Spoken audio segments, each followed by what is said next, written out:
I'm glad to have you here. Follow my story until the end and comment the city you're watching from. My name is Sandra Mason, and today I want to share with you a story about trust, betrayal, and finding strength at 67 years old. What I discovered that afternoon would shatter my world, and then rebuild it in ways I never expected. "What's the weather like in Seattle?" my sister Elaine asked over the phone, her voice tinged with concern. I was standing in Newark Airport's crowded terminal, surrounded by the chaos of delayed flights and frustrated travelers. "I wouldn't know," I sighed, watching the status board switch my flight from on time to delayed. "I'm still in New Jersey." "Good," Elaine said, relief evident in her voice. "There's a massive storm system moving in. They're saying it could be the worst in decades. Sandra, I think you should postpone your trip." I glanced at my wheeled suitcase standing beside me, packed and ready for the 2-week visit I'd been planning for months. Ever since James died 5 years ago, Elaine had been trying to get me to visit. "Rosie," James would have said, using his pet name for me. "Sometimes the universe has other plans." He always believed in signs and cosmic interventions, something I'd tease him about during our 42 years of marriage. But standing there in the airport, I couldn't help feeling that maybe, just maybe, he was sending me a message from beyond. "Maybe you're right," I told Elaine. "I can reschedule for next month." "Perfect. We'll have better weather then anyway," she assured me. "Are you heading back home now?" Home. The 4-bedroom colonial in a quiet New Jersey suburb where James and I had raised our son, where we'd celebrated birthdays, Christmases, and anniversaries, where every corner held memories of a life well lived together. Since James passed, the house had felt both like a sanctuary and a museum of what I'd lost. "Yes," I said. "I'll call you when I get there." As I rolled my suitcase through the terminal, I thought about Matthew, my only son. He had stopped by yesterday evening, ostensibly to wish me a safe journey. Now that I thought about it, he'd seemed unusually interested in my travel plans. "So you'll be gone for the full 2 weeks, right, Mom?" he had asked, checking the calendar on his phone. "And your flight is at 11 tomorrow morning?" "That's right," I had answered, not thinking much of it at the time. Elaine's got quite the itinerary planned for us. Matthew had hugged me goodbye, holding on a little longer than usual. "Have a great trip, Mom. Don't worry about anything here." At 45, Matthew had his father's height and warm brown eyes, but where James had been steady and straightforward, Matthew had always been more complicated, sensitive but sometimes self-absorbed. I worried about him after James died. He seemed to take on this burden of being the man of the family that I never asked him to shoulder. Then he met Olivia. She was beautiful, intelligent, and ambitious. A marketing executive with perfect clothes and a perfect smile. I tried to like her, for Matthew's sake, but there was something calculated about her warmth toward me, as if I were a client she needed to impress rather than family. The taxi ride from the airport back to my neighborhood took about 40 minutes. As we turned onto my street, something immediately caught my attention. There was a large moving truck parked directly in front of my house. My stomach tightened with an instinctive sense that something was terribly wrong. I paid the driver and stood on the sidewalk with my suitcase, my legs suddenly feeling like lead. The back of the moving truck was open and I could see furniture inside. My furniture. The oak sideboard that had belonged to my mother. The antique mirror that James and I had found at a flea market on our first anniversary. The dining chairs we'd saved for months to buy. My mind couldn't process what I was seeing. I walked slowly up the path to my front door, my heart pounding so loudly I could hear it in my ears. And that's when I saw them, Matthew and Olivia kneeling at my front door. Matthew had some kind of tool in his hand, working at the lock, while Olivia held what looked like a screwdriver. For a moment I stood frozen, watching my son, my only child, attempting to break into my house. The surreal nature of the scene made me wonder briefly if I was dreaming or hallucinating. Then rage and shock surged through me like an electrical current. "What in God's name are you doing to my house?" I screamed, my voice sounding strangely foreign to my own ears. Matthew jumped as if he'd been shocked, dropping the tools with a clatter. Olivia stumbled backward, nearly falling from her crouched position. The look on my son's face, pure panic, told me everything I needed to know before he even spoke. "Mom!" Matthew's face drained of all color. You're supposed to be on a plane to Seattle." "My flight was canceled," I said, my voice shaking with fury and disbelief. "The question is, why are you trying to break into my home?" Olivia recovered her composure first, smoothing her designer jacket with manicured hands. "Sandra, this isn't what it looks like." "Really?" I interrupted, pointing to the moving truck.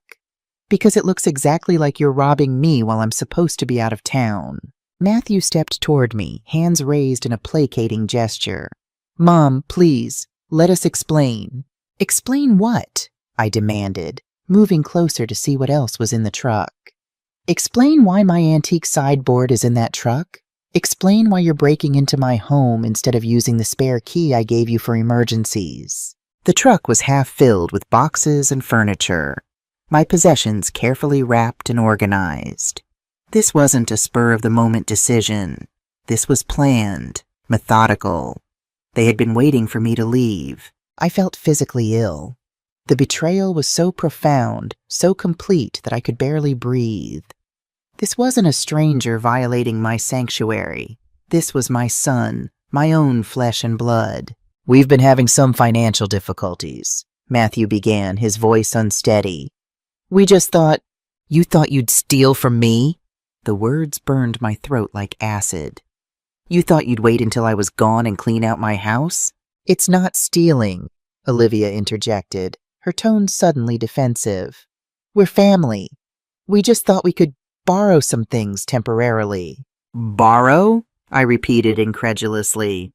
"You don't borrow by breaking locks. You don't borrow by sneaking around when someone's away." I moved past them to the front door, fumbling in my purse for my keys with trembling hands.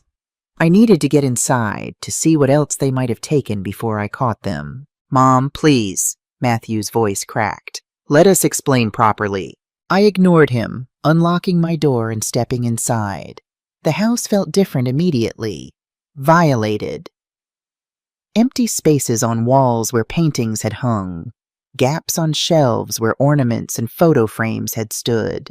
They had already been inside, systematically going through my belongings. "How did you get in before?" I asked, turning to face them as they followed me into the living room. "How did you get inside to take these things already?" Matthew's eyes darted to Olivia, and in that exchange of glances, I saw the truth. My spare key, of course. "The spare key was for emergencies," I said quietly, the hurt in my voice unmistakable. "Not for this." I walked through the house, taking inventory of what was missing. My silver tea service, James's collection of vintage watches, the crystal vase we'd received as a wedding gift. But it was when I reached the bedroom that I felt true panic. I rushed to my jewelry box and opened it with shaking hands. Empty. The pearl necklace James had given me on our 25th anniversary, my mother's diamond earrings, and worst of all, the gold locket containing a photo of James and me on our wedding day. The locket I wore every day until the chain broke last week, which I'd placed in the box until I could get it repaired. "Where's my jewelry?" I demanded, my voice breaking as I stormed back downstairs. "Where's the locket with your father's picture?" "Mom, we can explain," Matthew repeated weakly. "Then explain!" I shouted, no longer caring about maintaining dignity or composure. "Explain to me why my only son is stealing from me. Explain to me why the memories of your father are packed in that truck. Explain." My outburst seemed to shock them both into silence. Olivia's perfectly composed facade cracked slightly, revealing something like guilt, or perhaps just annoyance at being caught. Matthew's phone buzzed. He pulled it out, glanced at the screen, and then quickly tried to pocket it again. But something in his expression made me suspicious. "Who is that?" I demanded. "No one," he said too quickly. "Just work." In a move that surprised even me, I lunged forward and snatched the phone from his hand. Matthew was so startled he didn't resist. "Mom, that's my private—" I held up my hand to silence him as I looked at the screen. It was a text message from Olivia, sent just this morning. "Movers confirmed for 10 a.m. Make sure you get all valuables first, then furniture. We need to have everything cleared before we meet with the realtor about listing the house next week." I stared at the message, my mind struggling to comprehend the enormity of what I was reading. "The realtor?" I whispered, looking up at them. "You were planning to sell my house?" "My house?" Matthew blanched. Olivia stepped forward, taking control of the situation as she always did. "Sandra," she said in that smooth, patronizing tone she used when she thought I was being difficult.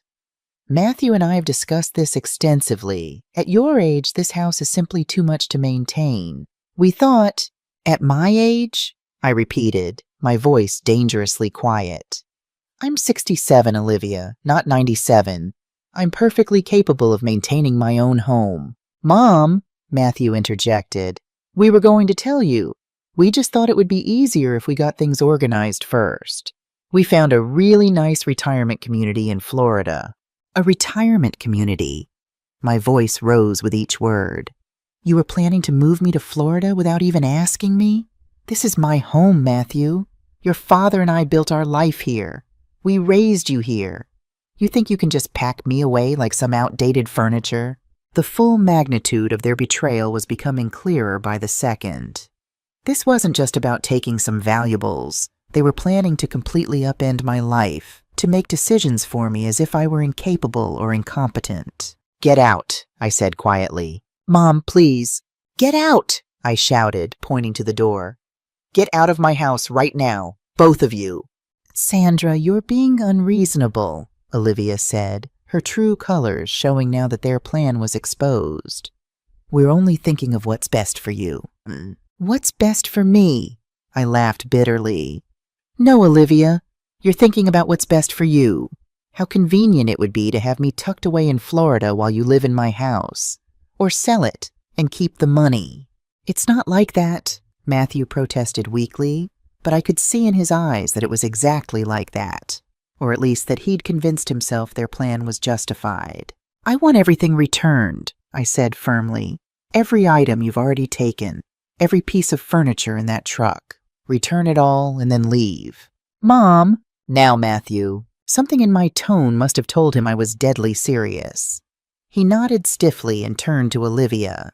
"Let's unload the truck," he said quietly. Olivia opened her mouth to protest, then seemed to think better of it. With a tight nod, she followed Matthew outside. I sank onto the sofa, my whole body trembling with shock and betrayal. I felt as if the ground beneath me had suddenly disappeared. The two people I thought I could trust most in the world, my son and his wife, had been planning to rob me blind and ship me off to Florida. I pulled out my phone and dialed the one person I knew I could trust. "Beverly, it's Sandra. Can you come over right away? Something terrible has happened." Beverly Simmons had been my best friend for over 30 years.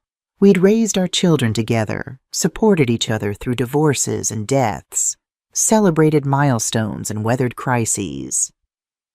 If there was anyone who would know what to do in this nightmare situation, it was Beverly. "I'll be there in 15 minutes, she said without hesitation, recognizing the distress in my voice. While I waited for Beverly to arrive, I watched through the window as Matthew and Olivia unloaded the truck. They worked in tense silence, returning boxes and furniture to the house, placing items haphazardly in the living room and hallway. I made no move to help them or to direct where things should go. I simply sat and watched, still trying to process the magnitude of their betrayal. I thought about James and what he would have done in this situation. James, who had always been so proud of Matthew, who had taught him about integrity and honesty, who had worked so hard to provide for our family and build the life we had. What would he think if he could see our son now? The pain of that thought was almost unbearable. Beverly arrived just as Matthew and Olivia were bringing in the last few items. She took one look at the chaos in my living room, another at my tear-streaked face, and immediately understood something serious had happened. "What's going on here?" she asked, her voice sharp with concern. "Ask them," I said, nodding toward Matthew and Olivia. Beverly turned to my son, her eyes narrowing. She had known Matthew since he was a child, had watched him grow up alongside her own children. "Matthew, what have you done?" Matthew couldn't meet her eyes. He set down the box he was carrying and ran a hand through his hair, a gesture so like his father that it made my heart ache. "We made a mistake," he said quietly. "A mistake?" Beverly repeated incredulously. "This looks like a bit more than a mistake." Olivia stepped forward, clearly annoyed by Beverly's presence.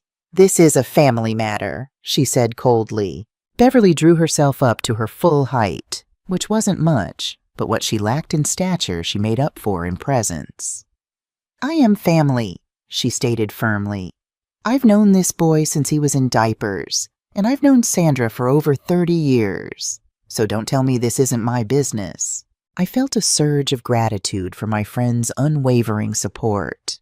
In that moment, Beverly's fierce loyalty was the only thing keeping me from falling apart completely. "Is everything back in the house?" I asked Matthew, ignoring Olivia completely. He nodded. "Everything from the truck, yes." "And the items you already took? The jewelry? The watches? My locket?" A flash of guilt crossed his face. We can bring those back tomorrow. They're at our apartment." "You'd better," Beverly interjected before I could respond. "And you'd better pray nothing is missing or damaged." I stood up, suddenly feeling exhaustion wash over me like a physical weight. "I want you both to leave now," I said firmly, "and I want my spare key back." Matthew reached into his pocket and placed the key on the coffee table. He took a step toward me, his expression pleading. "Mom, I'm so sorry. We never meant to." "We don't," I cut him off, holding up my hand. "Not now, Matthew. I can't hear any more excuses or explanations today. Just go." He hesitated, then nodded slowly. "We'll bring everything else back tomorrow," he promised. "I'll be here at 10 a.m. to make sure they do," Beverly stated, her tone leaving no room for argument. After they left, Beverly guided me to the kitchen and made us both a cup of strong tea. I sat at my kitchen table, the same table where I'd fed Matthew his breakfast before school, where James and I had shared countless meals and conversations, and let the events of the day wash over me. "I can't believe it," I whispered, staring into my teacup. "My own son, planning to rob me and sell my house right out from under me." Beverly reached across the table and squeezed my hand. "People do terrible things for money, Sandra, especially when they have someone pushing them to do it." She gave me a meaningful look. "Olivia," I said quietly. Beverly nodded. "I've never trusted that woman. Too polished, too perfect. And the way she looks at you sometimes, like you're an inconvenience." I knew she didn't particularly like me, I admitted. But this? To plan all this behind my back? And Matthew went along with it. The pain in my chest intensified. How could he do this to me, Bev? After everything? "I don't know, honey," Beverly said softly. "But I do know this. You can't let them get away with it." I looked up at her, uncertain. "What do you mean?" "I mean you need to protect yourself. Change your locks. Check your accounts. Make sure they don't have access to anything else they could take." The practical advice grounded me, gave me something concrete to focus on besides the overwhelming sense of betrayal. "You're right," I nodded, sitting up straighter. "I need to make sure they can't try something like this again." "And," Beverly continued carefully, "you might want to think about legal action." "Legal action? You mean report Matthew to the police?" The thought made me physically ill. "Not necessarily," Beverly clarified, "but at least talk to a lawyer. Find out what your options are. This wasn't just a family disagreement, Sandra. They tried to steal from you and were planning to sell your house without your knowledge or consent. That's criminal." I knew she was right, but the idea of involving the law, of potentially seeing my only son facing criminal charges, was almost too much to bear. "I know a good lawyer," Beverly said gently. "Marcus Johnson. He specializes in elder law. He can help you understand your options without pressuring you to do anything you're not comfortable with. Elder law, I repeated with a bitter laugh. Is that what I am now? An elder who needs special legal protection? Age has nothing to do with it, Beverly insisted. This is about protecting yourself from people who tried to take advantage of you, who happen to be family. That makes it more complicated, not less serious. We spent the next hour making phone calls. A locksmith who could come first thing in the morning to change all the locks. A security company to give us a quote on an alarm system. And Marcus Johnson, who agreed to meet with me the day after tomorrow. By the time Beverly left, promising to return in the morning before Matthew and Olivia arrived, I felt marginally more in control. The shock was beginning to wear off, replaced by a cold, clear anger that sharpened my resolve. That night, alone in my house, the house that had nearly been stolen from me, I couldn't sleep. I kept seeing Matthew's face, the guilt and panic when I caught him. I kept thinking about the text message, about their plans to ship me off to Florida while they took everything I had. Had I missed the signs? Had I been so wrapped up in my grief over James that I'd failed to see my son changing? Or had he always been capable of this kind of betrayal, and I just hadn't wanted to see it? I got up around 3 a.m. and walked through the house, touching the items they had planned to take. My fingers traced the grain of the oak sideboard, remembering my mother polishing it every Sunday after church. I straightened the crystal vase on the mantel, thinking of our wedding day when we'd received it. I sat in James's old armchair, the leather worn smooth from years of use, and tried to imagine what he would say if he were here. "People make mistakes, Rosie," I could almost hear him say. "Even big ones." But this didn't feel like a mistake. A mistake is accidental. This was calculated, premeditated. They had waited until I was supposed to be gone for 2 weeks. They had arranged for movers. They had been planning to meet with a realtor about selling my house. My house. The home James and I had scrimped and saved for. The home where we'd raised our son and built our life together. The home that held every memory I had of my husband. By morning, my shock and heartbreak had hardened into something else. Determination.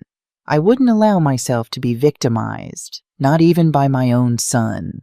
I wouldn't allow them to brush this aside as a misunderstanding or a momentary lapse in judgment. I was 67 years old, not dead. And it was time to show Matthew and Olivia exactly what that meant. The locksmith arrived promptly at 8 a.m., a burly man named Joe who reminded me a little of James with his no-nonsense attitude and kind eyes. "All new locks," I told him firmly, "and I only want 2 keys made, one for me and one for my friend Beverly." He nodded, understanding in his expression. "Family troubles?" he asked gently as he worked. "Something like that," I admitted. "Happens more often than you'd think," he said, fitting the new deadbolt. "Got called to my own mother's house last year after my brother tried to clean her out while she was in the hospital. The casual revelation that this sort of thing happened to others should have been comforting, I suppose. Instead, it just deepened my sadness that family betrayal was common enough to be a regular part of this man's work. Beverly arrived just as Joe was finishing up, armed with coffee and bagels. "New locks all set?" she asked, handing me a steaming cup. I nodded, showing her the new key. "For you," I said, pressing it into her hand. "You're the only person besides me who will have one." She squeezed my hand in understanding. "Have you checked your financial accounts yet?" she asked as we settled at the kitchen table. I shook my head. "I was going to do that this morning." "Let's do it now, before they arrive," she suggested. I pulled out my laptop and logged into my bank accounts. Everything seemed to be in order. My savings untouched, my checking account showing only my regular expenditures. "Thank goodness," I breathed, relieved that their scheme apparently hadn't extended to my finances. But then I remembered something. "Wait," I said, opening a new tab and logging into another account, the investment portfolio James had set up years ago. "I need to check this too." As the page loaded, I felt a cold dread settle in my stomach. The balance was significantly lower than it should have been. I clicked through to the transaction history, my hands shaking. "Oh my God," I whispered. "What is it?" Beverly leaned over to look at the screen. "3 withdrawals," I said, pointing to the transactions. $10,000 each over the last month. "I didn't make these." Beverly's expression hardened. "Check the details. How were they authorized?" I clicked on the first transaction. The withdrawal had been initiated online, using my account credentials. Same for the second and third. "But I didn't do this," I insisted, panic rising in my voice. "I haven't logged into this account in months." "They must have gotten your password somehow," Beverly said grimly. I thought back, trying to remember if I'd ever shared my financial information with Matthew. And then it hit me. After James died, Matthew had helped me organize all the accounts, insurance policies, and investments. I'd written down all the usernames and passwords in a notebook. I rushed to the desk in the living room and yanked open the drawer where I kept important documents. The notebook was there, but when I flipped to the page with my investment account information, I noticed something strange. The page had been removed and carefully replaced, but it was a slightly different shade of paper. "They replaced the page," I said, showing Beverly. "They must have copied all my information and then put in a new page so I wouldn't notice." Beverly's face flushed with anger. "That's identity theft, Sandra. That's criminal." Just then, the doorbell rang. Beverly and I exchanged glances. "Ready?" she asked. I took a deep breath, steadying myself. "Ready." When I opened the door, Matthew and Olivia stood there. Matthew holding a box that presumably contained my jewelry and other small valuables. Olivia looking annoyed and impatient. "You changed the locks," Matthew observed immediately, noticing the new hardware. "Yes," I said simply, stepping back to let them in. "I did." They entered awkwardly, Olivia's gaze darting around the living room as if assessing what else she might have taken if they hadn't been caught. "We brought everything back," Matthew said, setting the box on the coffee table. "Everything we took." I opened the box and began checking the contents. My pearl necklace, my mother's earrings, James's watches. I rifled through, my heart rate increasing as I searched for the most important item. "Where's the locket?" I demanded, looking up at Matthew. "The gold locket with the photo of your father and me." A flash of confusion crossed his face. "It should be there," he said, leaning forward to look in the box. "Well, it's not," I stated flatly. Olivia shifted uncomfortably. "Maybe it got misplaced when we were packing things up. We'll look again at home." I stared at her, not believing a word. "You'd better find it," I said quietly. "That locket means more to me than anything else you took." Matthew looked genuinely distressed. "Mom, I swear we'll find it. If we took it, we'll return it." "Like you returned the $30,000 you stole from my investment account?" I asked coldly. The color drained from Matthew's face. Beside him, Olivia went very still. "What are you talking about?" he attempted weakly. "Don't," I cut him off. "Don't insult my intelligence by lying to me again, Matthew. I know about the withdrawals. I know you copied my account information. What I don't know is how you could do this to me." Matthew glanced at Olivia, who gave an almost imperceptible nod. "We've been having financial problems," he admitted, his voice low. "Serious ones. The house, Olivia's car payment, credit card debt." "So you decided to steal from your mother?" Beverly interjected, her voice sharp with disgust. "It wasn't like that," Matthew protested. "We were going to pay it back. We just needed some time to get back on our feet." "And selling my house without my knowledge?" I asked. "How exactly does that fit into paying me back?" Matthew looked genuinely confused. "What? No, we weren't." "I saw the text message, Matthew," I reminded him, "about meeting with a realtor to list the house." His gaze snapped to Olivia, genuine shock in his expression. "What is she talking about?" For the first time, Olivia looked uncomfortable. She smoothed her perfectly styled hair, avoiding Matthew's eyes. "It was just an idea I was exploring," she said dismissively. "A potential solution to our financial situation." Without discussing it with me? Matthew asked incredulously. I was going to bring it up after we got everything organized, she replied, her tone defensive. I watched this exchange with growing realization.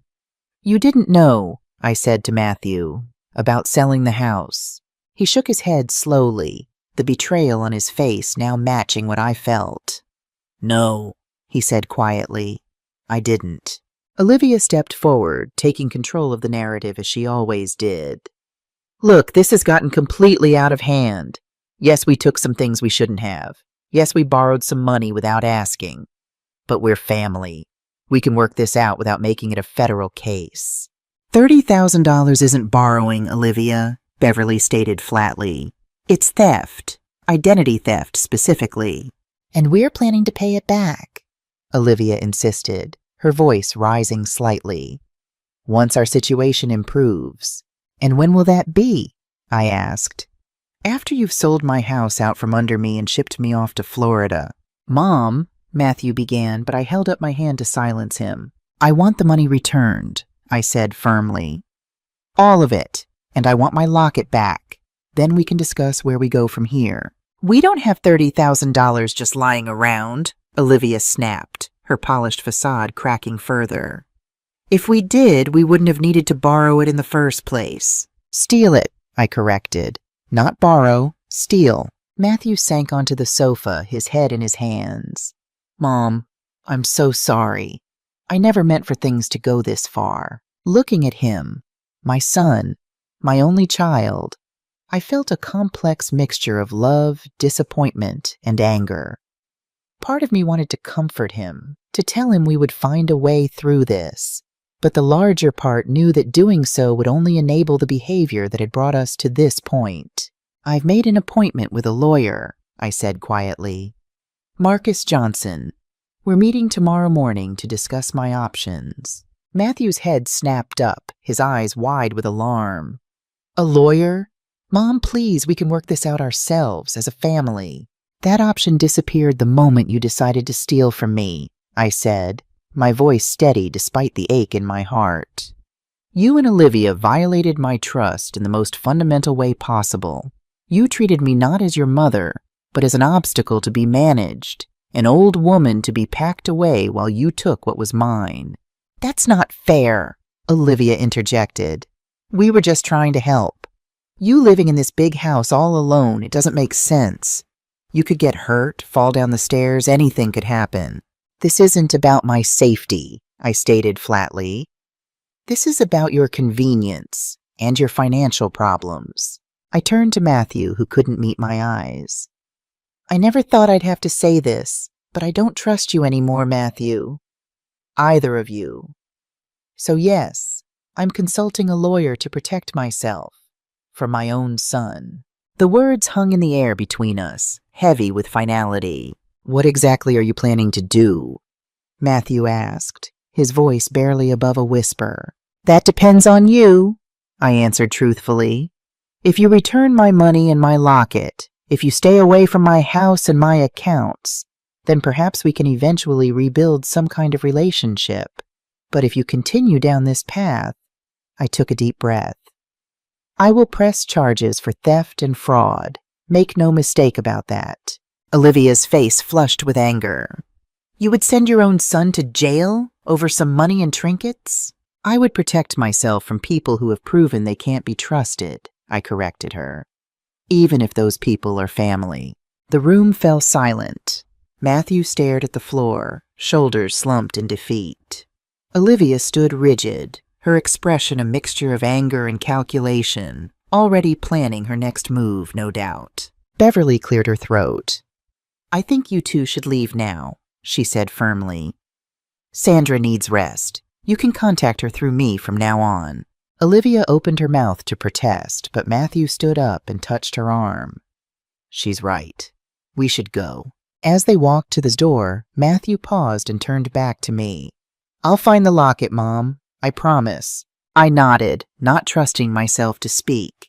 As the door closed behind them, I finally let the tears come. Tears of grief for the relationship I'd lost, for the son I thought I knew, for the betrayal that had shaken the foundation of my world. Beverly wrapped her arms around me, holding me as I sobbed. "It's going to be okay," she whispered. "Not today, not tomorrow, but eventually. And I'll be with you every step of the way." In that moment, surrounded by the remnants of the life James and I had built, the home my son had tried to steal from me, I made a silent vow. I would not be a victim. I would not be dismissed or discarded because of my age.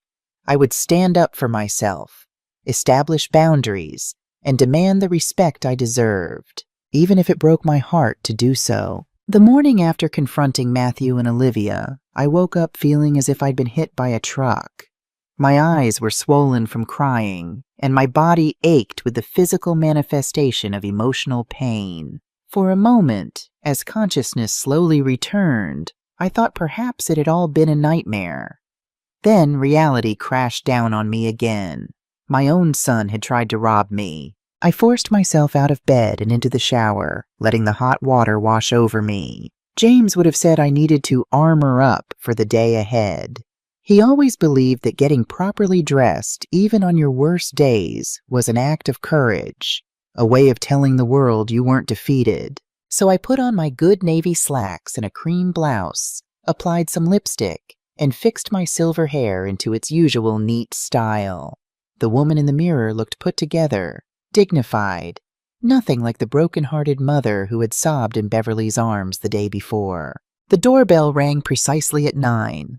Beverly, punctual as always, stood on my porch with a determined expression and a large leather portfolio under her arm. "You look good," she said approvingly as I let her in. "Strong?" "I don't feel strong," I admitted, leading her to the kitchen where coffee was already brewing. "You don't have to feel it to be it," she replied, setting her portfolio on the table. "Fake it till you make it, as they say." I managed a small smile as I poured us both coffee. "What's all this?" I asked, nodding toward the portfolio. "Research," Beverly said, opening it to reveal printouts, notes, and business cards. "I was up half the night looking into elder financial abuse laws in New Jersey, and I made some calls this morning." I winced at the term elder abuse. "Is that what this is?" "By legal definition, absolutely," Beverly said firmly. "You're over 60. They exploited their relationship with you to access your finances without permission, and they attempted to steal your property. That's textbook elder financial exploitation." She pulled out a printout and pushed it toward me. "These are the state statutes. Marcus will go over all this with you today, but I wanted you to be prepared." I skimmed the document, my stomach churning at phrases like criminal penalties and jail time of up to 5 years. The thought of Matthew facing such consequences made me physically ill. "I don't want to send my son to jail, Bev," I said quietly. "I know you don't," she replied gently. "And that's probably what they're counting on. But Sandra, you need to understand something. This isn't just about punishment. It's about protection. Your protection." She pulled out another document. "I also called the bank this morning and spoke to their fraud department. Since the withdrawals were made using your login credentials, they initially classified it as authorized access. But when I explained the situation, that your information was taken without your knowledge, they agreed to investigate it as fraud." My head was spinning.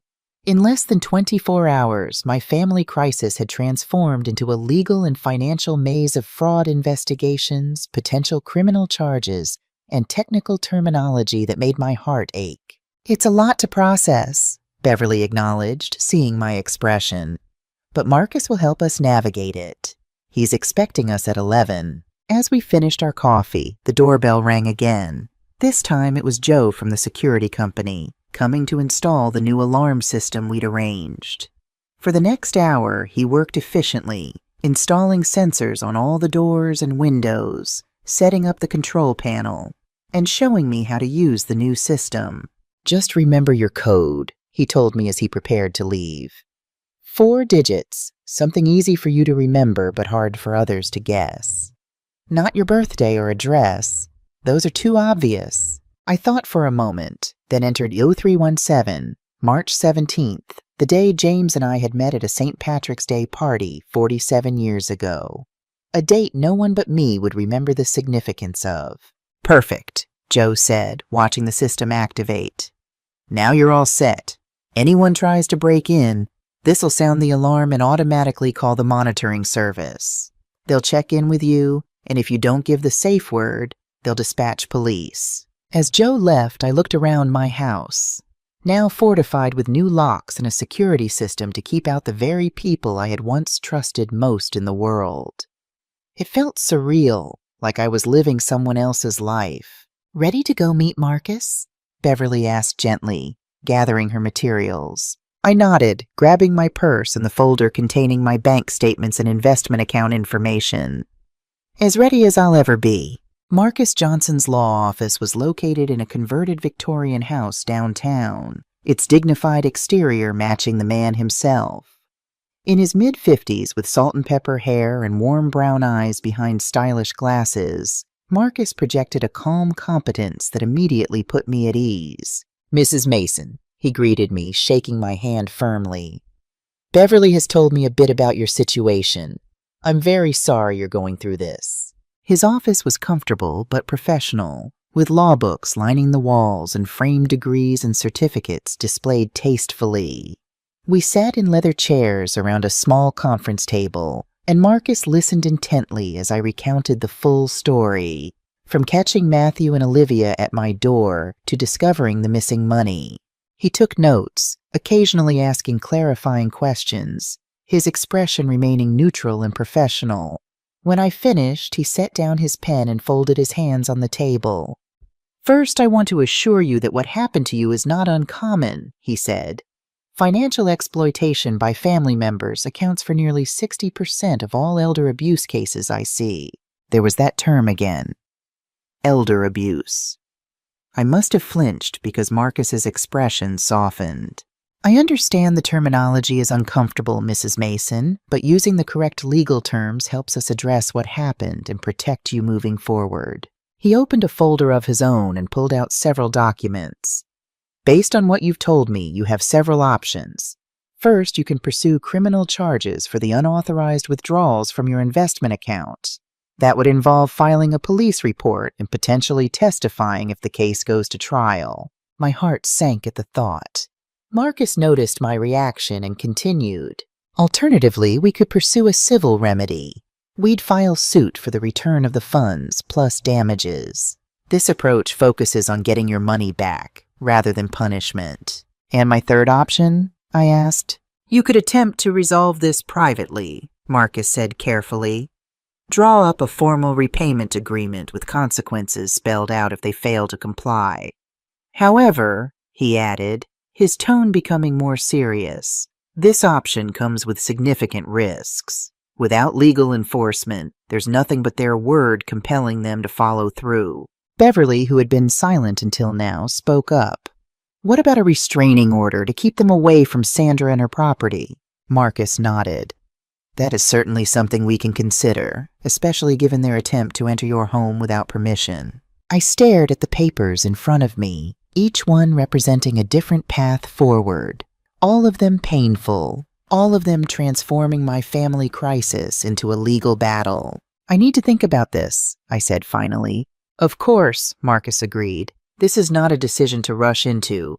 But Mrs. Mason," he added gently, "whatever you decide about legal action, I strongly recommend we take immediate steps to protect your assets and property." He pulled out another document. "This is a directive to freeze your investment account to new withdrawals. Only you will be able to access it, with new credentials that we'll set up today. I'd also recommend we check the deed to your house to make sure no one has attempted to make changes to the title." The suggestion sent a chill through me. Could they have done that? "It's unlikely they could have transferred the deed without your signature," Marcus assured me. "But it's better to be certain. We should also check for any power of attorney documents you may have signed.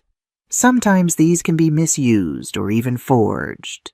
The meeting continued for another hour as Marcus walked me through various protective measures we could take immediately, regardless of whether I decided to pursue legal action against Matthew and Olivia. By the time we left, I had signed papers to freeze my investment account, change all my banking passwords, and initiate a title search on my house. "How are you holding up?" Beverly asked as we walked to her car. "I feel like I've aged 10 years in 2 days," I admitted. "It's a lot to process," she acknowledged. "But Marcus is good. He'll help you through this." As we drove back to my house, my phone rang. The screen displayed Matthew's name, and my heart lurched. "It's Matthew," I told Beverly, my finger hovering over the answer button. "Put it on speaker," she suggested, pulling over so we could talk safely. I answered the call, pressing the speaker button as Beverly had suggested. "Hello, Matthew." "Mom?" His voice sounded strained. "Can we talk? In person?" I glanced at Beverly, who gave a small nod. "When?" I asked. "Today, if possible. It's important." "Beverly is with me," I said. "I'd like her to be present." There was a pause, then, "That's fine. Just, please, Mom. We need to talk." I agreed to meet him at my house in an hour. After hanging up, I looked at Beverly with a mixture of hope and apprehension. "What do you think he wants?" "Hard to say," she replied, pulling back into traffic. "Maybe he's had a change of heart, or maybe Olivia's sent him to try to talk you out of legal action." "You're very cynical," I observed. "I prefer realistic," Beverly countered with a small smile. "Either way, we'll find out soon enough." When we arrived home, I went straight to my bedroom to freshen up before Matthew arrived. As I was reapplying my lipstick, I caught sight of a framed photo on my dresser. James holding a toddler Matthew on his shoulders, both of them laughing in the summer sunshine. The sight sent a fresh wave of pain through me. What would James say about all this? What would he advise me to do? The doorbell rang precisely an hour after Matthew's call. When I opened the door, I was surprised to see him alone. No Olivia in sight. He looked terrible, with dark circles under his eyes and a defeated slump to his shoulders. "Mom," he said simply, his voice rough with emotion. "Come in," I replied, stepping back to let him enter. Matthew walked into the living room where Beverly waited, nodding to her awkwardly before sitting on the edge of the sofa. I took a seat in James's old armchair, drawing strength from the familiar comfort of it. "I found the locket," Matthew said without preamble, pulling a small velvet pouch from his pocket and placing it on the coffee table between us. It was in Olivia's jewelry box. I reached for the pouch with trembling hands, opening it to find the gold locket intact.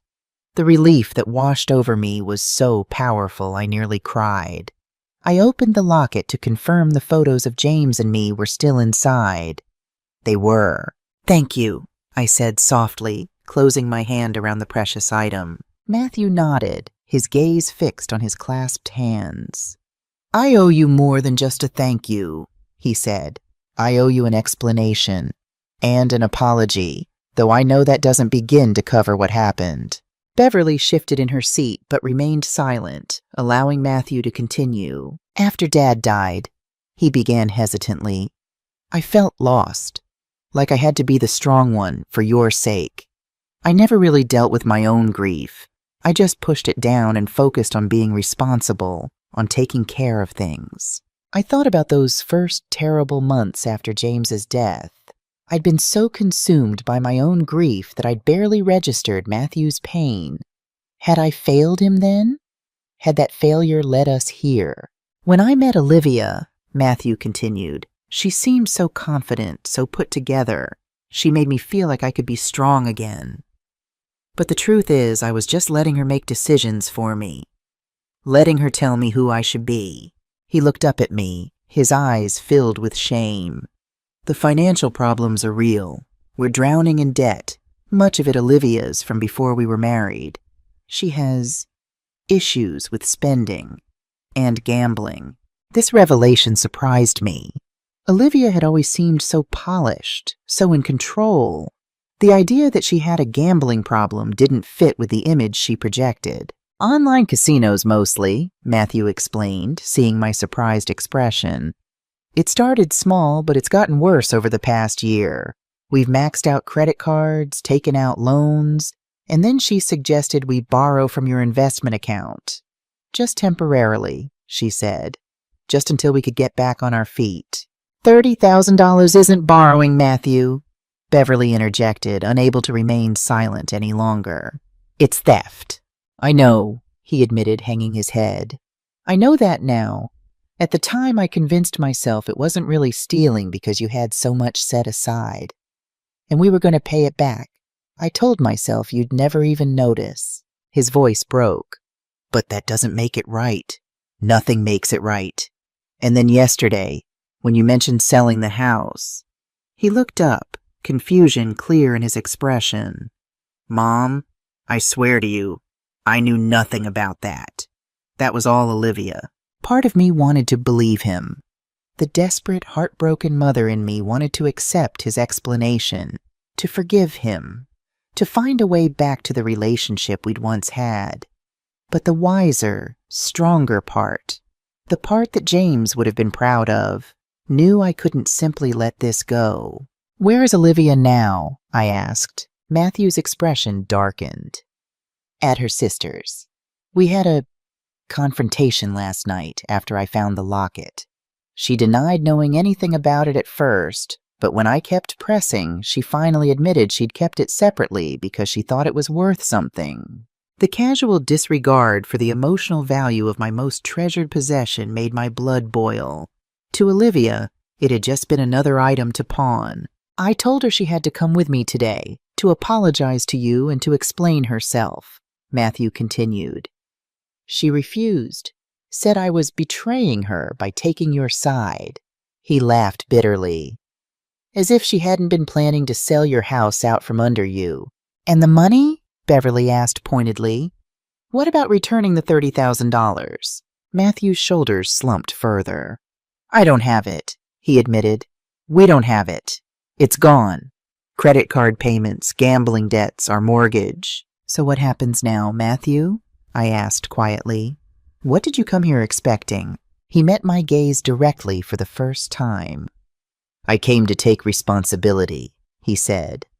To tell you the truth, and to accept whatever consequences come with it. If you want to press charges, I understand. I won't fight it. The room fell silent. I studied my son's face, the face that had once looked up at me with complete trust and love.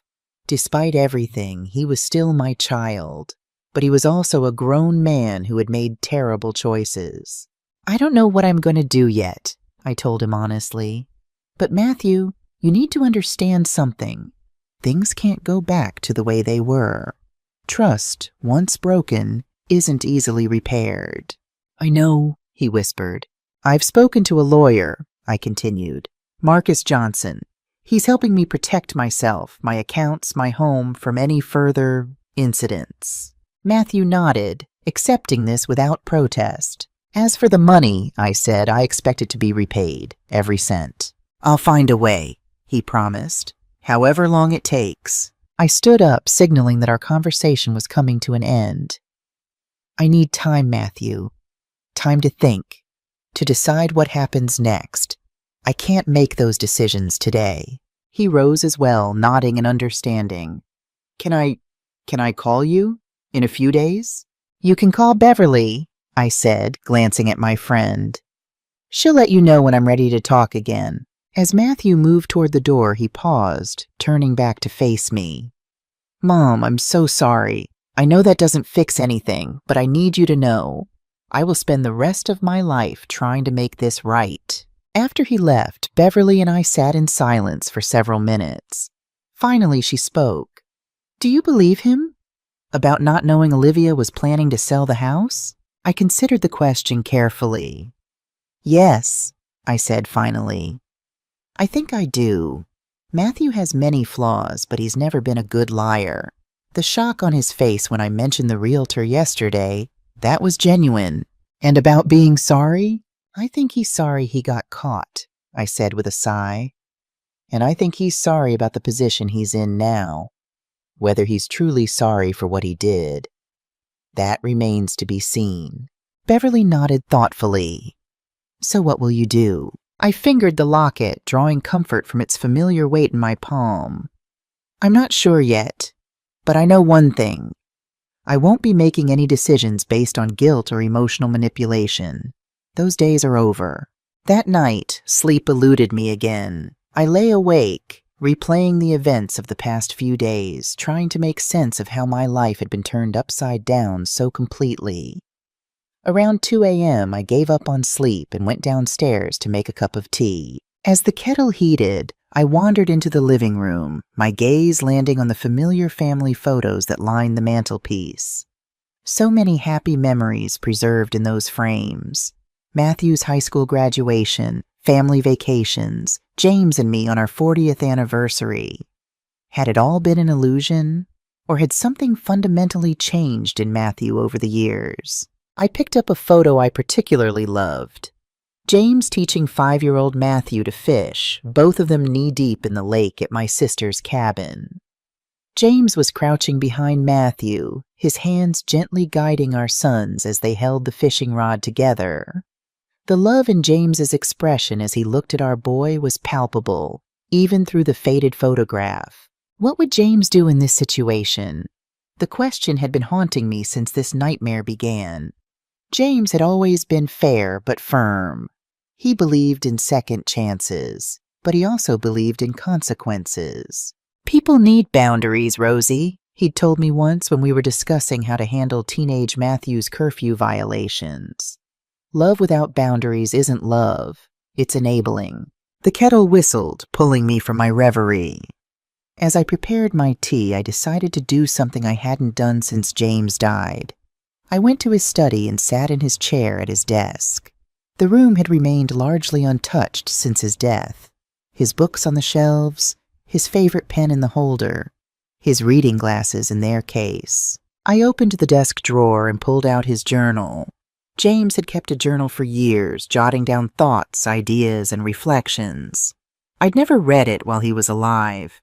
It was his private space, and I hadn't been able to bring myself to open it after he died. But tonight, seeking guidance, I gently opened the worn leather cover. Inside, I found James's familiar handwriting filling page after page. I flipped through, not reading thoroughly, just letting his words wash over me like a comforting presence. Then a passage caught my eye, an entry from about 6 months before his death. Worried about Matthew. Had lunch with him today and he seemed stretched thin, too eager to please Olivia, too concerned with keeping up appearances. When I asked about their finances, gently, he changed the subject immediately. I know that look. It's the same one I wore in my 30s when we were struggling, but I was too proud to admit it. Need to find a way to help without wounding his pride. Maybe set up a trust? We'll talk to Rosie about it. James had seen it. The signs of trouble in Matthew and Olivia's relationship, the financial strain, Matthew's reluctance to admit problems. He'd recognized it because he'd been there himself, decades earlier when we were young and struggling to make ends meet. I continued reading, finding several more entries about James's concerns regarding Matthew and Olivia. In his last entry, just weeks before the heart attack that took him from us, he'd written, "Set up meeting with Marcus about trust for Matthew. Not immediate access. Conditional, with milestones for maturity. Olivia won't like it, but it's for Matthew's protection as much as anything. Sometimes love means saying no. Marcus." The same Marcus Johnson I'd met with today. James had been consulting with him about setting up a trust for Matthew. A trust with conditions attached. But James had died before he could implement this plan, and I had never known about it. The discovery left me reeling. Had James seen this coming somehow? Had he recognized vulnerabilities in Matthew that I had missed? The thought was both painful and illuminating. The next morning, I called Marcus's office as soon as they opened and scheduled another appointment for that afternoon. When I arrived, I brought James's journal with me. "Mrs. Mason," Marcus greeted me warmly. "I wasn't expecting to see you again so soon. Has something changed?" "I found something," I explained, showing him the journal entries about the trust James had wanted to establish. "Did you and my husband discuss this before he died?" Marcus studied the pages, recognition dawning in his eyes. "Yes," he confirmed. James came to see me about setting up a trust for Matthew. He was concerned about financial influences in your son's life. Olivia, I said flatly. Marcus nodded. He never said so explicitly, but that was my understanding. James wanted to create a structured trust that would provide for Matthew while protecting the assets from potential mismanagement. Why didn't you tell me this when James died? I asked, not accusingly, but genuinely curious. James asked me not to unless you brought it up, Marcus explained. He said he wanted to discuss it with you himself first. Then, when he passed so suddenly, he spread his hands apologetically.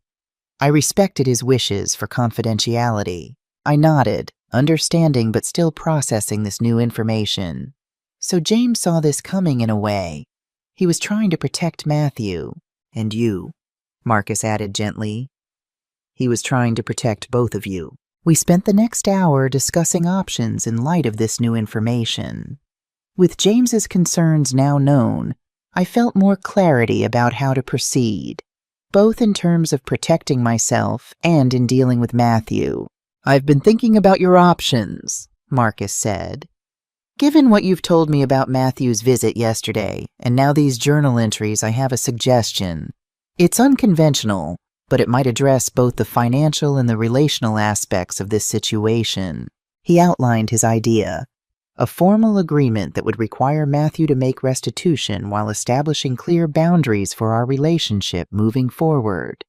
Not purely legal, not purely personal, but a hybrid approach that acknowledged both the betrayal and the family bonds that remained. It would require Matthew's voluntary participation, Marcus cautioned, and it wouldn't have the same enforcement power as a court judgment. But it might offer a path forward that doesn't involve criminal charges while still holding him accountable. By the time I left Marcus's office, I had a clearer vision of what I wanted to do. Not an easy path, not a painless one, but one that felt right, one that I thought James would have approved of. Beverly was waiting at my house when I returned, concern evident in her expression. "How did it go?" she asked as I settled onto the sofa beside her. I showed her James's journal and explained Marcus's suggestion. As I outlined the plan, her expression changed from concern to thoughtful consideration. "It's risky," she observed. "There's no guarantee Matthew will follow through." "I know," I acknowledged. "But it feels right. It's what James would have done. Firm boundaries with an opportunity for redemption." Beverly squeezed my hand. "Then I support you completely. What's our next step?" "Call Matthew," I said decisively. "Tell him to meet us at Marcus's office tomorrow at 10 a.m. without Olivia." The next morning dawned clear and bright, a beautiful spring day that seemed at odds with the serious business ahead. I dressed carefully in a tailored navy dress that James had always said made me look formidable in the best way. I needed that sense of strength today. Matthew was already waiting outside Marcus's office when Beverly and I arrived. He looked nervous but composed, dressed in a suit and tie as if for a job interview. He had shaved and his hair was neatly combed. Small details that nonetheless suggested he was taking this meeting seriously. "Thank you for coming," I said formally as we approached. He nodded. "Beverly said it was important." Inside, Marcus greeted us professionally and led us to the same conference room where we'd met before. Once we were all seated, he began. "Mr. Mason, your mother has asked me to present you with a proposal. This is not a legal proceeding, but the agreement we're discussing would be legally binding if you choose to sign it." Matthew's posture stiffened, but he nodded for Marcus to continue. "Mrs. Mason has decided not to pursue criminal charges regarding the unauthorized withdrawals from her investment account," Marcus explained, "provided you agree to certain conditions." Relief flickered across Matthew's face, quickly replaced by wariness. "What conditions?" Marcus slid a document across the table. "First, full restitution of the $30,000, according to a payment schedule we've outlined here. Second, a formal acknowledgement of what occurred and your responsibility for it. Third, agreement to specific boundaries regarding Mrs. Mason's home, finances, and personal property moving forward." Matthew skimmed the document, his expression growing more troubled as he read. "This says I have to make monthly payments of $1,000 until the full amount is repaid." "That's correct," Marcus confirmed. "The schedule allows for 3 years to complete restitution, with a clause allowing for adjustment if your financial circumstances change significantly, either positively or negatively." Matthew continued reading. "And I have to work at Mom's house 1 weekend per month, doing repairs and maintenance?" "Yes," I interjected, speaking for the first time since the meeting began. "The money is important, Matthew, but so is rebuilding trust. That happens through actions, not just words. The time you spend working on the house is as much about showing commitment as it is about practical help." He nodded slowly, continuing to read. "And if I fail to comply with any part of this agreement, you reserve the right to pursue criminal charges at that time." He looked up, his expression a mixture of hurt and understanding. "You still don't trust me. Trust has to be earned back," I said gently. "This agreement gives you the opportunity to do that. But there have to be consequences if you don't follow through." Matthew set the document down and rubbed his face wearily. "What about Olivia?" he asked. "Her name isn't mentioned in here at all. This agreement is between you and me," I explained. "Olivia's actions were wrong, but you're my son. You're the one I'm giving this chance to." Matthew was silent for a long moment, staring at the document in front of him. Finally, he looked up, his eyes meeting mine directly. "There's something else you should know," he said quietly. "Olivia and I are separating. After I confronted her about the locket and the plans to sell your house, things fell apart. She's filing for divorce." The news stunned me into silence. While I had never been Olivia's biggest fan, I hadn't expected their marriage to collapse so quickly. "I'm sorry," I said finally, meaning it despite everything. No matter what Olivia had done, I knew Matthew had loved her. He shrugged, a gesture of resignation rather than indifference. "It's been coming for a while. This situation just forced me to see things I'd been ignoring. She's been controlling, manipulative, but that doesn't excuse what I did. I made my own choices, and I need to take responsibility for them." He picked up the pen Marcus had placed beside the document. "I'll sign this, not because I'm afraid of criminal charges, but because it's the right thing to do. Because I want to earn back your trust, Mom, even if it takes years." As Matthew signed the agreement, I felt a complex mixture of emotions. Sadness for the circumstances that had brought us to this point, relief that he was accepting responsibility, and a cautious hope that perhaps in time we might rebuild something of the relationship we'd lost. After Marcus and Matthew both signed as witnesses, Matthew turned to me. "Can I say something else?" I nodded, curious. "I found Dad's fishing tackle in the garage when I was looking for the locket," he said. "The stuff we used to use at Lake Morrison. I remember how he taught me to cast, how patient he was when I kept tangling the line." His voice caught slightly. "I miss him, Mom, every day. And after he died, I tried so hard to be strong, to be the man he would want me to be. But I got lost somewhere along the way." I thought of the photograph I'd looked at just nights before. James teaching Matthew to fish, guiding his small hands with such love and care. "Your father would be disappointed in your actions," I said honestly, "but he would be proud of you for taking responsibility now. He always believed in second chances, Matthew. So do I." Matthew's eyes filled with tears. "I don't deserve your forgiveness." "This isn't about forgiveness," I clarified. "Not yet. It's about accountability and creating a path forward. Forgiveness may come later, with time and with trust rebuilt." As we left Marcus's office, the spring sunshine seemed symbolic somehow. Not an erasure of the winter we'd endured, but a promise that new growth was possible, even after the harshest season. The weeks following our meeting with Marcus brought significant changes. True to his word, Matthew began making monthly payments toward the restitution. They weren't large. $1,000 barely made a dent in the $30,000 he owed. But his consistency was what mattered. Each payment arrived exactly on the first of the month, without excuses or delays. He also kept his commitment to work at my house one weekend each month. The first weekend was awkward, our conversations stilted and formal as he repaired the loose gutters and power washed the siding. But by the third month, we had established a cautious rhythm.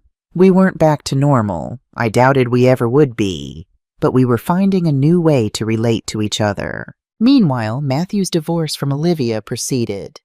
I kept my distance from that situation, learning details only when Matthew chose to share them. According to him, Olivia had initially tried to claim half of their assets, including the house they'd purchased together 2 years earlier. But when Matthew's lawyer countered with evidence of her gambling debts and the money taken from my account, she quickly agreed to a more modest settlement. I hadn't seen or spoken to Olivia since the day I caught them at my door, and I had no desire to change that.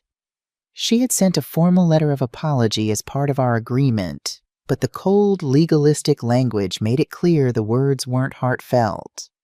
I filed the letter with the other documents related to the case and put it out of my mind. 4 months after signing our agreement, I received an unexpected call from Marcus Johnson. "Mrs. Mason," he greeted me warmly. "I hope you're doing well." "Much better, thank you," I replied truthfully. The acute pain of betrayal had faded to a dull ache, and the practical measures we'd put in place had given me a renewed sense of security. "I'm calling because something concerning has come to my attention," Marcus continued, his tone shifting to professional concern. During our regular monitoring of property records, we discovered an unusual document filed 3 weeks ago. My heart rate quickened. "What kind of document?" "A quitclaim deed," he explained, "purportedly transferring a 25% interest in your home to Olivia Mason." "What?" I gasped, shocked. "That's impossible. I never signed anything like that." "I didn't think you had," Marcus said grimly. "The signature on the document doesn't match your known signature, and the notarization is from a notary in a different county. I've already filed a fraud alert and contacted the county recorder's office to challenge the document." My mind raced, trying to make sense of this new betrayal. "You think Olivia forged my signature? But why now? Months after everything came to light?" "My guess? Desperation," Marcus replied. "From what you've told me about the divorce proceedings, she's not getting the financial settlement she expected. This could be an attempt to claim an interest in a valuable asset, your home, that she could then leverage in the divorce." I felt physically ill. Just when I thought the worst was behind us, just when Matthew and I were slowly rebuilding our relationship, this new betrayal threatened to unravel everything. "Does Matthew know about this?" I asked. "Not from me," Marcus said.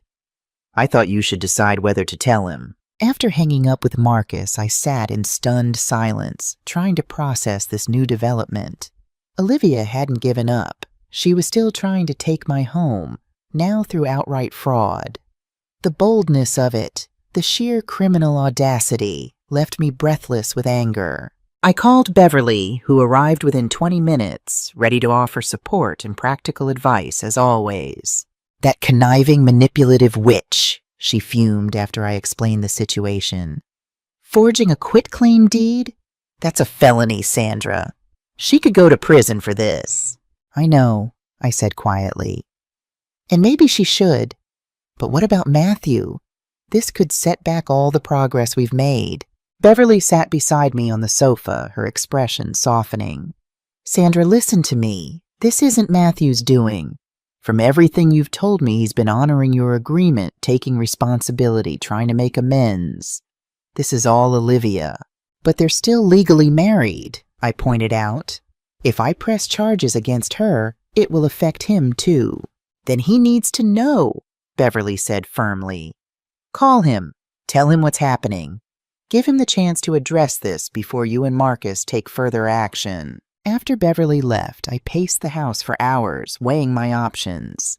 Finally, as evening fell, I picked up the phone and called Matthew. "Mom?" he answered, surprise evident in his voice. We rarely spoke by phone outside our scheduled times together. "Is everything okay?" "No," I said frankly. Something's happened that you need to know about. Can you come over tomorrow morning? His concern was immediate.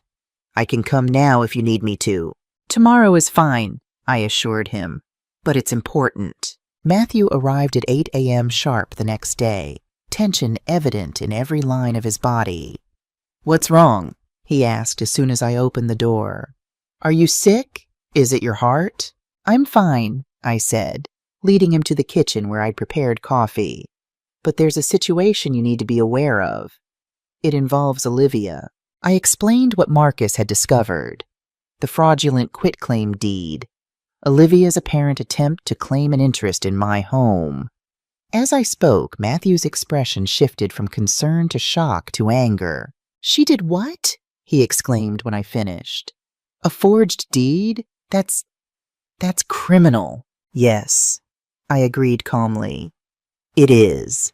Marcus has already filed a fraud alert and contacted the county recorder. But before we take further steps, I wanted you to know. Matthew ran a hand through his hair in a gesture of frustration I'd seen 1,000 times before. I can't believe she would do something this stupid, this reckless. Actually, he corrected himself, I can believe it. She's been spiraling since the divorce started. Her gambling's gotten worse. She's maxed out new credit cards. He looked at me directly, his expression serious. Mom, you need to press charges. This isn't a misunderstanding or a moral gray area. This is fraud, forgery. If you don't report it, she'll try something else. His response surprised me. I had expected him to make excuses for Olivia, to ask me to handle it quietly for his sake. Instead, he was encouraging me to pursue criminal charges against his soon-to-be ex-wife. Are you sure? I asked. This could get messy. There will be police, possibly a trial. I'm sure, he said firmly. What Olivia did, what we did, was wrong. But this? He shook his head in disgust. This is something else entirely, and it has to stop. He took my hand across the table, an unexpected gesture that caught me off guard. Mom, I'm trying to rebuild your trust, to make amends for what I did. Part of that means supporting you and protecting yourself, even if it's from someone I once loved. In that moment, I saw a glimpse of the son I remembered. Principled, strong, reminiscent of his father. The months of working to repay his debt, of showing up consistently despite the awkwardness and shame, had changed him. Or perhaps they had simply revealed the man who had been there all along, temporarily lost, but not gone forever. All right, I said, squeezing his hand before withdrawing mine. I'll tell Marcus to proceed with filing a police report. But Matthew, I added cautiously, this could affect you too. You're still legally married to Olivia. There could be implications. I know, he acknowledged, but it's the right thing to do, and I'll deal with whatever comes.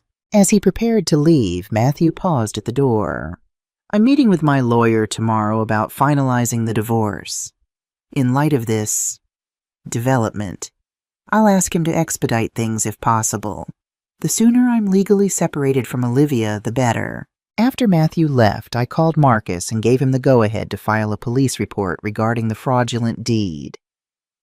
As I hung up, I felt a strange mix of emotions. Anger at Olivia's continued attempts to take what was mine, relief at Matthew's support, and a quiet pride in the evidence that my son was finding his way back to the values James and I had raised him with. One step at a time, I murmured to myself, echoing James's favorite phrase when facing a difficult task. One step at a time. The police investigation into Olivia's fraudulent deed moved quickly. The forgery was obvious to forensic experts, and the notary whose stamp appeared on the document confirmed they had never notarized such a deed. Within 2 weeks of filing the report, Olivia was charged with forgery and attempted real estate fraud, both felonies in New Jersey. I hadn't seen Olivia since the day I caught them at my door, but her mugshot appeared in the local paper. The polished, perfect woman I remembered looked haggard and defeated in the harsh prison lighting. Despite everything she'd done, I felt a flicker of pity for her. Matthew kept his word about expediting the divorce. With evidence of Olivia's criminal activity now part of the public record, his lawyer was able to push for a quick resolution. By the time Olivia's case went to court, their divorce was final. I kept my distance from the criminal proceedings, providing a statement to the prosecutor, but declining to attend the hearings. Matthew, however, was called to testify. The night before his court appearance, he came to my house, more agitated than I'd seen him in months. "I don't know if I can do this," he confessed, pacing my living room. "Testifying against someone I was married to, someone I loved." "You can do it," I assured him. "Just tell the truth, Matthew. That's all anyone is asking of you." He nodded, but the anxiety didn't leave his face. "She'll be there, watching me. Her family will be there." I understood his discomfort. Despite everything, Matthew had once loved Olivia. Standing up in court and giving testimony that would likely send her to prison couldn't be easy. "Your father used to say that doing the right thing is rarely the easy thing," I told him gently. "But it's still the right thing." Matthew stopped pacing and looked at me. Really looked at me for what felt like the first time in years. "How do you do it, Mom? How do you stay so strong through all of this?" The question caught me off guard. In the months since discovering their betrayal, I hadn't thought of myself as particularly strong. I'd cried, I'd raged, I'd felt fear and doubt and overwhelming sadness. But looking at it through Matthew's eyes, I supposed I had shown a certain resilience. "I don't know if it's strength exactly," I said thoughtfully. "It's more clarity. When James died, I thought nothing could ever hurt that badly again. But finding you and Olivia that day, my own son trying to rob me, that was a different kind of pain." I took a deep breath. Once you've faced that kind of betrayal and survived it, everything else seems manageable in comparison. Matthew winced at my words, but didn't look away. "I keep trying to understand how I got to that point," he said quietly. "How I convinced myself it was okay to steal from my own mother." "Have you figured it out?"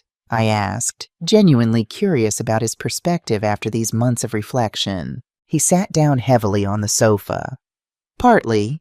After Dad died, I was lost. I never really dealt with my grief. I just pushed it down and tried to be strong, to be the man of the family." He gave a bitter laugh. "Whatever that means." I thought about James's journal entries, his concern that Matthew was struggling but hiding it. "Your father worried about that," I told him. "He could see you weren't processing your grief." "He could?" Matthew looked surprised. "He never said anything to me." "He was planning to," I explained, telling him about James's journal entries and the trust he'd been planning to set up. "He saw that you were vulnerable, especially financially. He wanted to protect you." Matthew absorbed this information in silence, his expression a mixture of gratitude and regret. "He was right to worry," he finally said. "When I met Olivia, I was still so empty inside. She seemed so confident, so put together. She filled that emptiness, or at least I thought she did." "And the gambling? When did that start?" "About a year into our marriage," he said. "At first it was just social, poker nights with friends, casual betting on football games. But then she discovered online casinos. It escalated quickly." He shook his head ruefully. "I should have seen the warning signs. The secret credit cards, the mysterious shopping bags with nothing to show for them, the constant checking of her phone." "Addiction is powerful," I said, not excusing Olivia's behavior, but acknowledging the force behind it. "It is," Matthew agreed. "But it doesn't excuse what we did. What I did. There were a dozen different points where I could have stopped things, where I could have said no, or asked for help instead of stealing from you." He met my gaze directly. "I want you to know that I understand that now. No matter what happens with Olivia's case, my responsibility is separate from hers." His words touched me. For the first time since this nightmare began, I felt that Matthew truly understood the gravity of his actions. Not just legally, but morally. He wasn't making excuses or deflecting blame onto Olivia, though she clearly had been the instigator. He was owning his part. "Thank you for saying that," I told him. "It means a lot to hear you take responsibility." We talked for another hour, more openly than we had in years. As he prepared to leave, Matthew paused at the door. "Whatever happens in court tomorrow," he said, "I want you to know I'm going to keep my promises to you. The payments, the work on the house, rebuilding your trust, none of that changes." The next day, Matthew testified truthfully about Olivia's gambling addiction, their financial troubles, and the events leading up to the attempted theft from my home. He didn't try to minimize his own culpability, but he made it clear that the forged quit-claim deed had been Olivia's doing alone, executed after their separation. Olivia ultimately accepted a plea deal: 2 years in prison, suspended in favor of probation, mandatory gambling addiction treatment, and restitution. She would avoid jail time as long as she complied with all conditions of her probation, including staying away from me and my property. After the court case concluded, Matthew threw himself into fulfilling his obligations under our agreement. He continued making his monthly payments, never missing a deadline. His weekend work at my house expanded beyond simple repairs to include renovations I'd been putting off for years: repainting the kitchen, updating the guest bathroom, rebuilding the back deck. But it wasn't just the physical labor that mattered. During these weekends, we talked, really talked, about James and the grief we'd both carried since his death, about Matthew's childhood and the memories we shared, about his failed marriage and the lessons he'd learned from it. Slowly, cautiously, we began to rebuild something.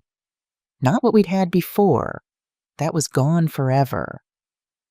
But something new, something based on honesty and clear boundaries rather than assumptions and blind trust. Marcus Johnson, who had become more than just my lawyer over these months, observed this transformation with approval. "It's working," he noted during one of our regular check-ins. "The agreement, the structured repayment, the regular work sessions, they're giving both of you a framework to rebuild your relationship." I nodded, recognizing the truth in his words. "It's not easy," I admitted. "There are still moments when the anger comes back, when I remember standing in my driveway watching him try to break into my house." "Of course," Marcus said sympathetically. "Trust, once broken, isn't repaired overnight or even over months. It takes consistent, sustained effort over time. But from what I can see, Matthew is putting in that effort." "He is," I agreed. "I just wish—" "What?" Marcus prompted when I didn't continue. "I wish James could see it," I said softly. "See Matthew finding his way back. He would have been proud of that, even after everything." Marcus reached across the desk and briefly touched my hand, a surprisingly personal gesture from my usually formal lawyer. "I think James would be proud of both of you," he said. "Of Matthew for taking responsibility and making amends, and of you, Sandra, for having the strength to set boundaries while still leaving the door open for reconciliation." His words stayed with me long after our meeting, prompting me to revisit James's journal that evening. I read through it more carefully than I had before, finding wisdom and comfort in my late husband's reflections. One passage particularly resonated. "Love isn't always gentle. Sometimes love is drawing a line in the sand and saying no further. Sometimes love is allowing natural consequences. Sometimes love is stepping back to let someone find their own way. But true love always leaves the door open for return, for redemption, for a new beginning." The words captured exactly what I was trying to do with Matthew: set firm boundaries while leaving the door open for a new kind of relationship. James would have understood. He would have approved. While Matthew was working to rebuild our relationship, I was on a journey of my own. The trauma of betrayal had shaken me deeply, but it had also awakened something I'd lost since James died: a sense of purpose, of agency in my own life. Beverly noticed the change before I did. "You're different," she observed one afternoon as we tended the flower beds in my back garden. "Stronger, more decisive." "Am I?" I asked, surprised by her assessment. "Absolutely," she nodded emphatically. The old Sandra would have forgiven Matthew immediately. No questions asked, no conditions. You would have let things go back to normal, even though normal wasn't working. But you didn't do that. You set boundaries. You demanded respect. You're standing in your power, Sandra, and it looks good on you. I considered her words as I deadheaded the roses, James's favorite flowers that I'd kept blooming in his memory. I didn't feel powerful when this all started, I admitted. I felt violated, betrayed, heartbroken. "Of course you did," Beverly said. "But look how you responded. Instead of crumbling, you got yourself a shark of a lawyer, you secured your home, you established clear terms for moving forward. That takes courage and strength." She was right, I realized. In the midst of the pain and chaos, I'd found a resilience I didn't know I possessed. I'd taken decisive action to protect myself. I'd made difficult decisions about my relationship with my son. I'd navigated a criminal investigation and legal proceedings. None of it had been easy, but I'd done it. I think losing James prepared me in a way, I reflected. After he died, I had to learn to stand on my own, to make decisions without him. I didn't do it very well at first. I was just going through the motions. But the skills were there when I needed them. "And now?" Beverly prompted. "Now I'm not just going through the motions anymore," I said, the realization dawning as I spoke. "I'm actually living again." The truth of that statement surprised me. For 5 years after James's death, I'd existed rather than lived, maintaining our home and routines out of habit rather than purpose. The crisis with Matthew, painful as it was, had forced me out of that stasis. It had required me to engage fully with my life again, to make choices and take actions that mattered. This awakening extended beyond my relationship with Matthew. I began volunteering at the community center, teaching art classes to seniors, something I'd always wanted to do but had never made time for. I joined Beverly's book club, making new friends and engaging in lively discussions about literature and life. I even started dating, cautiously, accepting occasional dinners with Marcus Johnson, whose kindness and steady wisdom reminded me a bit of James. I also began working with a therapist, Dr. Eleanor Winters, to process the complex emotions surrounding Matthew's betrayal and the gradual rebuilding of our relationship. "Forgiveness doesn't mean forgetting," Dr. Winters told me during one session. "It doesn't mean erasing boundaries or pretending the betrayal never happened. Real forgiveness is a process of releasing the anger and bitterness while maintaining healthy boundaries." "Is that possible?" I asked doubtfully. "To forgive without forgetting? To love while still keeping boundaries? Not only is it possible," she assured me, "it's necessary for healthy relationships. Unconditional love doesn't mean unconditional trust or unconditional access. Your son broke your trust in a profound way. Rebuilding that trust, if it can be rebuilt, takes time and consistent effort on his part." Her distinction between love and trust helped clarify my feelings. I could love Matthew while still maintaining the boundaries necessary for my emotional and financial security. I could open my heart to him again without giving him unlimited access to my home or my resources. Love with boundaries wasn't a contradiction, it was wisdom. One afternoon, about 8 months after the initial betrayal, I was sorting through old photographs when I came across something unexpected. The locket that Matthew had returned to me, the one containing pictures of James and me on our wedding day. The chain had broken months ago, which was why I'd put it in my jewelry box in the first place.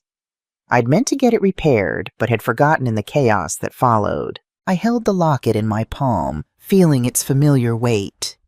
This small gold heart had been at the center of so much pain, one of the first things I'd noticed missing. One of the items that made it clear Matthew and Olivia's intentions went beyond mere borrowing. Olivia had kept it separately from the other jewelry, recognizing its value. Not the monetary value, which was modest, but the emotional value it held for me. The next day, I took the locket to a jeweler to have the chain repaired. As I waited in the shop, I made a decision that surprised me, a gesture of forgiveness that felt right, even as I maintained the boundaries I'd established. When Matthew came for his next scheduled work weekend, I met him at the door with a small box in my hand. "What's this?" he asked, puzzled. "Open it," I told him. Inside was a silver pocket watch that had belonged to James. Not as valuable as the gold watches Matthew had tried to take, but more meaningful. It had been a gift from James's father, engraved with a simple message. "To my son, with pride." Matthew stared at it, speechless. "Mom, I can't accept this," he finally said. "Not after what I did." "You can," I assured him.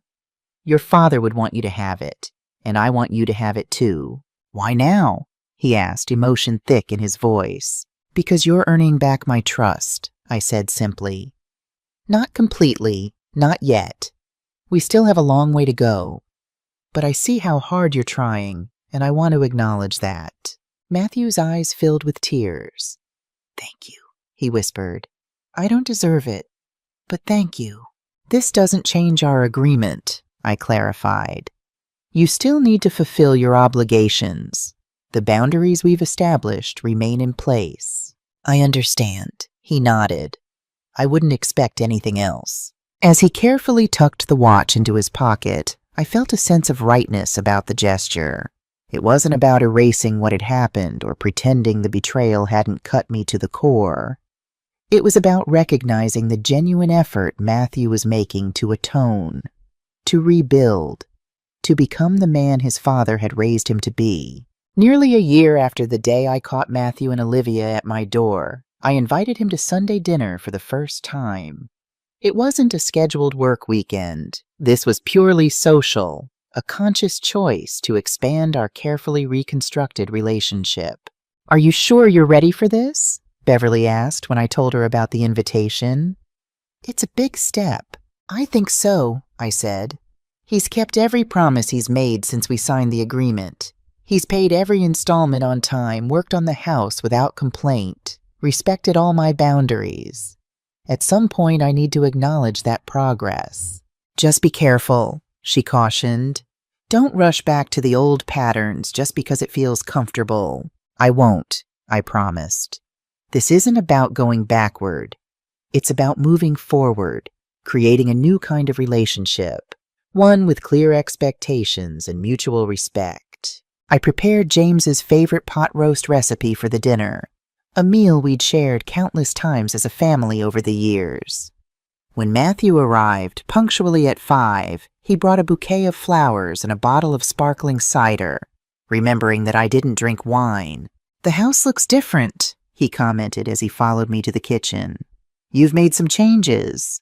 He was right. In addition to the renovations he'd helped with, I'd made other changes on my own, replacing James's old recliner with a stylish new reading chair, updating the curtains in the living room, rearranging the furniture to create a more open feel. Small changes that reflected my emerging independence. It was time for some updates, I told him. "The house is still full of memories, but it needs to be functional for my life now, not just a museum of the past." Matthew nodded thoughtfully. "It suits you," he said. "It feels like your space. Not just the house you and Dad shared, but your home now." His observation pleased me. It showed an awareness of my evolution over the past year, an acknowledgement that I was more than just his mother or James's widow. I was Sandra Mason, a woman in my own right, creating a life that honored the past while embracing the present. Dinner was surprisingly comfortable. We talked about his new job at an accounting firm, my art classes at the community center, books we'd read, and movies we'd seen. We avoided discussing Olivia directly, though Matthew mentioned in passing that she was complying with her probation requirements and attending Gamblers Anonymous meetings regularly. After dinner, over coffee and the apple pie I'd baked that afternoon, Matthew broached a more serious subject. "I've been thinking a lot about Dad lately," he said. "About what he'd think of everything that's happened." "I have too," I admitted. "He'd be disappointed in me," Matthew said quietly, "for betraying your trust, for taking the easy way out instead of facing our financial problems honestly." "Initially, yes," I agreed, not sugarcoating the truth. "But I think he'd be proud of how you've handled things since then. Your father believed in redemption, in second chances. He believed that a man's character is revealed not by whether he falls, but by how he rises afterward." Matthew considered this. "I like to think he'd see that I'm trying to be the man he raised me to be. Not perfectly, but sincerely." "I think he would," I said, and I meant it. As the evening drew to a close, Matthew helped me clear the dishes, falling easily into our old routine of him washing while I dried and put things away. The familiar rhythm was comforting, a small piece of normalcy reclaimed from the wreckage of the past year. "Thank you for dinner," he said as he prepared to leave, "and for giving me the chance to be part of your life again." "You've earned it," I told him honestly. "One day at a time, one promise kept at a time." After he left, I sat in my new reading chair, reflecting on the evening. It had gone well, better than I'd expected. The conversation had flowed naturally, without the tension and awkwardness that had characterized our interactions for months after the betrayal. We'd found a new way to relate to each other, one that acknowledged the past without being defined by it. The next morning, I called Dr. Winters to share my thoughts about the dinner. "It sounds like a positive step," she said. "How did you feel afterward? Any regrets or second thoughts?" "Actually, no," I realized. I felt peaceful, like we'd crossed some invisible threshold from recovering from betrayal to building something new. "That's significant," she noted. "It suggests you've worked through the acute phase of the trauma and are moving into integration, weaving the experience into your life narrative without letting it dominate every interaction with Matthew." "Does that mean I've forgiven him?" I asked, still uncertain about what forgiveness really meant in this context. "What do you think?" she countered in her typical therapist fashion. I considered the question carefully. "I think I'm in the process of forgiving him. I don't feel the sharp anger anymore when I look at him. I can appreciate his efforts without constantly remembering how we got here. But there's still a cautiousness, a reserve that wasn't there before." "That sounds like healthy forgiveness to me," Dr. Winters said approvingly. "Not forgetting, not erasing boundaries, but releasing the bitterness while maintaining appropriate caution. Remember, Sandra, forgiveness is a process, not an event. It unfolds gradually, with setbacks and progress along the way." Her words resonated with my experience. Forgiveness wasn't a single moment of declaring all is forgiven. It was a journey of small steps, of gradually releasing anger and pain while maintaining the wisdom gained from the experience. In the weeks that followed that first dinner, Matthew and I established a new tradition of Sunday meals together twice a month, separate from his scheduled work weekends, which continued as agreed. These dinners became a space for rebuilding our relationship on new terms, for discovering who we were to each other now that everything had changed. 6 months later, Matthew made the final payment on his restitution, completing the financial portion of our agreement a full year ahead of schedule. He'd taken on extra consulting work and lived frugally to make it happen, demonstrating a commitment that impressed even Beverly, who had remained skeptical longer than most. "You fulfilled the financial terms of our agreement," I told him when he delivered the final check. "That's significant. But not the whole agreement," he noted. "I'll still come for the scheduled work weekends. That was never just about the money. It was about rebuilding trust, about showing up consistently." His understanding of the deeper purpose behind our arrangement touched me deeply. This wasn't the same man who had stood in my living room a year and a half earlier, making excuses for stealing from his own mother. This was someone who had faced his failures, taken responsibility, and worked steadily to make amends. That night, I wrote in my own journal, a practice I'd started at Dr. Winter's suggestion. Today, Matthew made the final restitution payment 12 months early. The money matters, of course. It was mine to begin with, taken without permission.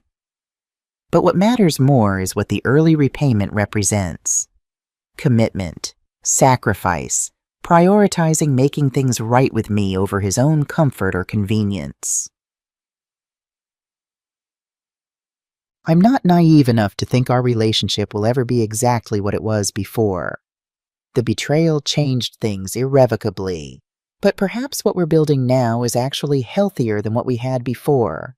More honest, with clearer boundaries and mutual respect. James would be proud of how far we've come. I know I am. As I closed the journal, I glanced at the gold locket around my neck, repaired now and worn daily once again.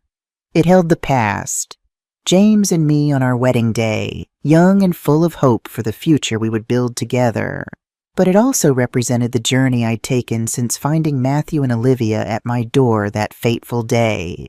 A journey from betrayal to boundaries, from heartbreak to healing, from simply existing to truly living again.